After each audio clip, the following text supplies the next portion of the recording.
So once again, first of all, once you're having an interview, you must be starting with a small talk. The small talk is a very simple question, yet it's very important, very critical because it, breaks the ice and it helps both parties, the recruiter and the candidate, feel relaxed and ready for the interview. So it could be just a very simple question like, "How are you? How are you doing?" And then the candidate responds, "Thank you so much. And how about you? What about you? How was your day?" So these are very simple questions that are very important, as I told you before, to break the ice. All right. So the candidate, something I need to mention here, the candidate is free to ask questions back. Okay. So if you're being asked, "Hello, how are you?" You're free to say, "I'm good, thank you so much, pretty good. So what about you? Or how about you?" So as a candidate, you're free to ask questions at the very beginning of the interview and of course at the very end of the interview. So that's first of all for the small question, sorry, the small talk. Second of all, tell me about yourself. That's the logical sequence of the interview. I mean, you would be asked about your education, work experience, and interests. So, of course, you need to tell what is related to this vacancy, to this job offer. I mean, if you had experience with marketing and you had experience with teaching and you're applying for the vacancy of a translator, for example, okay, so you need to make sure to bring on the table or to mention what is being related to the future vacancy. So, for example, you can say, "I've worked in teaching field for as long as you've been working in teaching English." So that is somehow related to the translation part.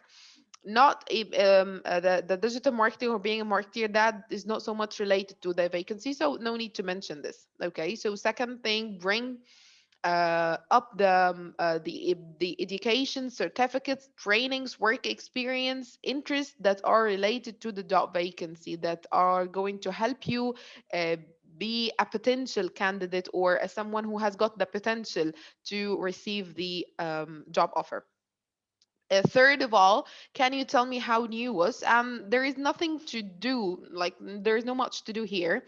I mean, when you're being asked, can you tell me how you knew us? Just be straightforward, very frank. If you knew the advert or the job vacancy from someone who's working there in the company, you can say it's a friend's recommendation.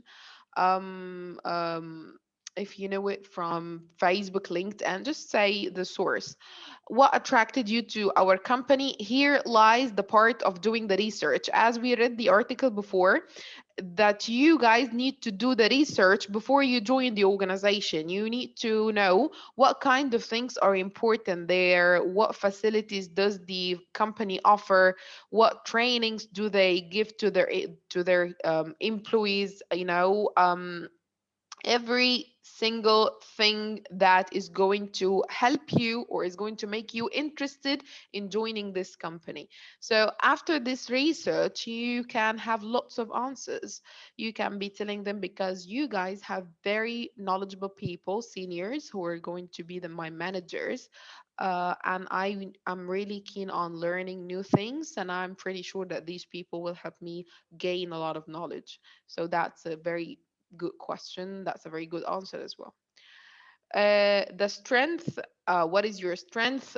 Something, of course, that needs to be related to the job, and of course it needs to be something that is adding value to you as a candidate or as an applicant or a job seeker.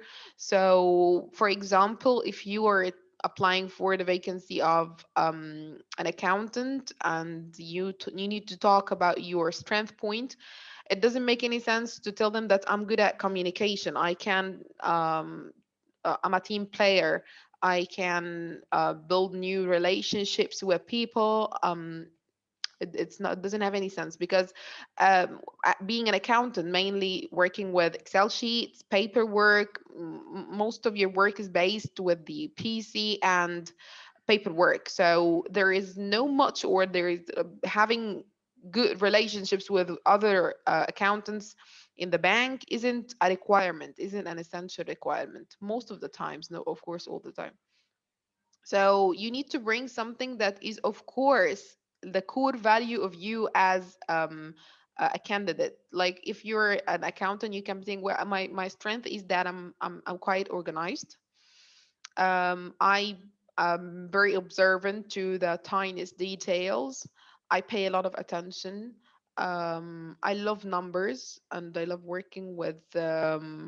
I'm very, objective oriented. Like I need to work on the tasks by myself, and that's something that you most of the time do if you're an accountant.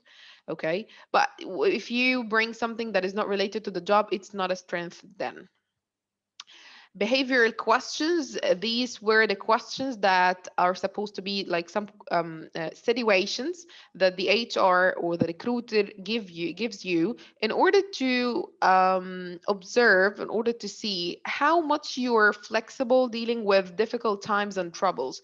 Do you have troubleshooting skills or not? It can be a question like, tell me about a time when you had a conflict with your manager.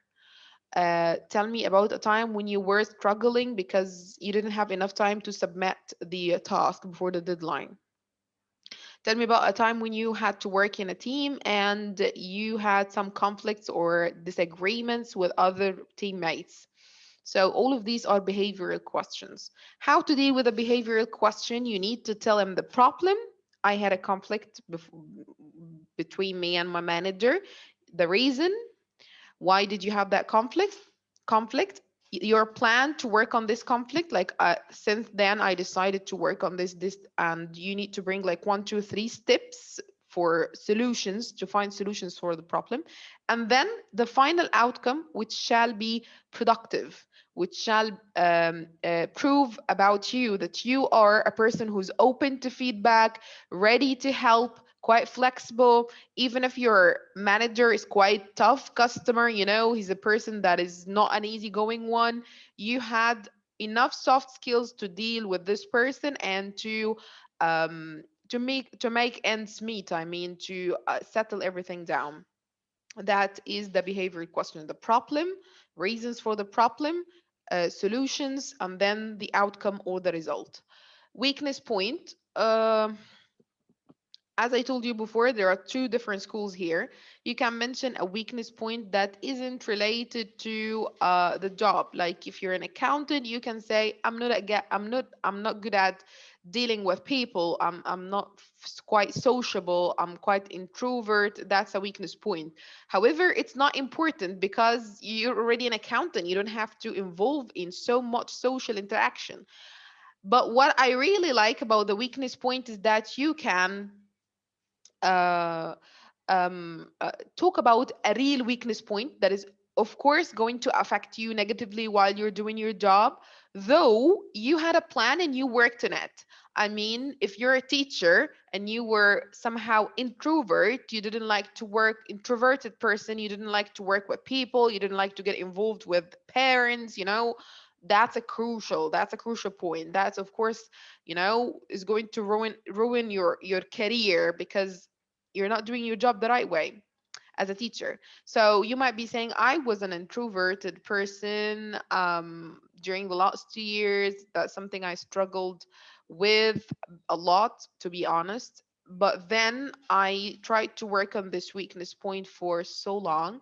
And then I had 1 2 3. I took soft skills trainings. I participated in a community that is going to help me communicate with other teachers and share experiences. That was quite hard for me at the very beginning because, as I told you, I'm not a sociable person, though I learned a lot from them and I got to talk and speak and to present ideas in front of people. So I guess I changed this.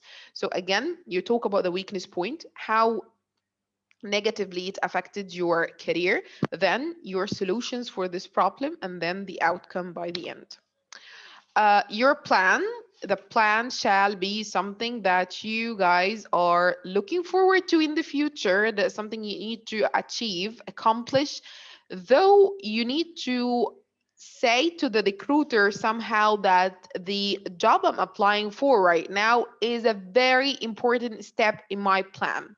So if you're applying for a job and he's telling you where do you see yourself, he's asking you where do you see yourself in 5 years, and you're saying, well, I believe in 5 years I would be traveling because I don't really like myself living here in Egypt most of the time, and I need to try the experience of living in a European country. I think this would be perfect. Why are you here? This might send to the recruiter a wrong message that you're not committed, that you're not going to be committed during the job, like you don't have a plan, this vacancy is not really important to you because your personal plan isn't related to what you're doing right now, which is applying for the job. So your plan must include the importance of the job vacancy itself. For example, you can tell them that I'm looking forward to having more work years of experience because I need to um, like um, empower my CV when it comes to the working experience. And I believe that your company would offer me this opportunity both for hours or the work experience and to learn a lot and to gain a lot because you do have lots of knowledgeable people who have been working in this company for so long. So that's a good answer. That's a good one because you now told them or you told him or her that this vacancy is important to you. Last but not least, do you have any questions for me? Some candidates might think that asking questions is not really required or is not really essential, but actually it's the vice versa because asking questions is your turn to balance the two parties. Now you've been asked, you've been investigated through the whole questions to know so that they can know, are you a good catch? Are you a good catch for the job? Like, do they really need to hire you? Now it's your turn to know, do you really need to work with them? No, actually. Okay, so you need to ask questions. And it's not really cool to ask about money now. So never ask about the salary, like how much does it pay or how much do you pay? No, it's not really cool now. Maybe later on when you get the confirmation. However, there are some other things that you might be, that might be very important to you as a candidate, which are, first of all, the transportation, the trainings, facilities, medical insurance, other things. So you need to work in hours, days off, if they assign contracts. So these are a lot of things that you need to ask about. So you need to find two or three main important questions to you. And there is something very important as well I didn't mention previously, that you guys can be taking notes while an interview. You can just take the permission, like I'm having these pen and paper, in order to, if I had a question that popped up to your mind if you, during the interview, so you will be writing this down till your turn, or till you have got the chance to present or to ask your questions. So that was a very brief summary about how to go through an interview from the small talk to the do you have any questions for me part. Now we're going to watch. Let me stop the recording.